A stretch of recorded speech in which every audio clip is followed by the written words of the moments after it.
Hello friends, স্বাগতম technical ক্রিকেটের নতুন একটি ভিডিওতে। বন্ধুরা, আজকে আমি আপনাদের দেখা যাচ্ছি যে আপনার ইমো থেকে ফটো কিংবা ভিডিও কিন্তু অটো ডাউনলোড হয়ে যায়, আমাদের স্টোরেজ ফুল হয়ে যায়, যেগুলো অনেক ফটো রয়েছে যেগুলো আমরা এক্সপেক্ট করি না।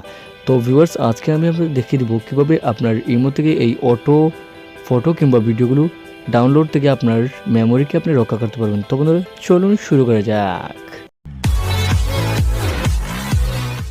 তো ভিউয়ার্স, এজন্য আমরা সরাসরি চলে যাচ্ছি আমাদের যে ইমোজি অ্যাপসটি রয়েছে আমাদের ইমো অ্যাপসটির ভিতরে। অ্যান্ড ইমো অ্যাপসটির ভিতরে চলে যাওয়ার পরে বন্ধুরা, নিচের দিকে আমাদের যে 3 ডট আইকনটি রয়েছে, জাস্ট আমরা আমাদের 3 ডট আইকনটির উপর ক্লিক করে দেবো। অ্যান্ড বন্ধুরা, ক্লিক করে দেওয়ার পরে দেখতে পাচ্ছেন যে এই জায়গায় রয়েছে সেটিংস যে অপশনটি, জাস্ট আমরা সেটিংস অপশনটির উপর ক্লিক করে দেবো।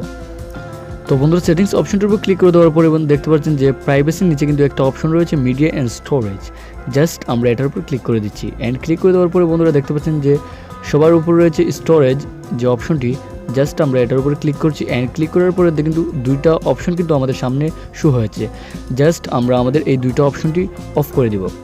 দুটো অপশন অফ করে দিলে কিন্তু আমাদের স্টোরেজে আর ফটো কিংবা ভিডিও আর ডাউনলোড হচ্ছে না, অটো ডাউনলোড। আমরা এখন জাস্ট অটো ডাউনলোডে গিয়ে আমরা জাস্ট টার্ন অফ, প্রথমে দেখতে পাচ্ছেন wifi and mobile data only wifi turn off, আমরা জাস্ট টার্ন অফ এটি আমরা সিলেক্ট করে নিব। তো বন্ধুরা, আমরা এটি সিলেক্ট করলে আমাদের ফোনে আর অটো ফটো কিংবা ভিডিও ডাউনলোড হচ্ছে না। বন্ধুরা, আশা করি আপনারা বুঝতে পেরেছেন। আর আজকে ছিল এই পর্যন্তই। ভিডিও যদি ভালো লাগে তবে অবশ্যই একটা লাইক দিয়ে দেবেন, কমেন্ট করে জানিয়ে দেবেন কেমন হলো ভিডিওটি, এবং সাবস্ক্রাইব করে আমাদের সঙ্গে দেখতে ভুলবেন না।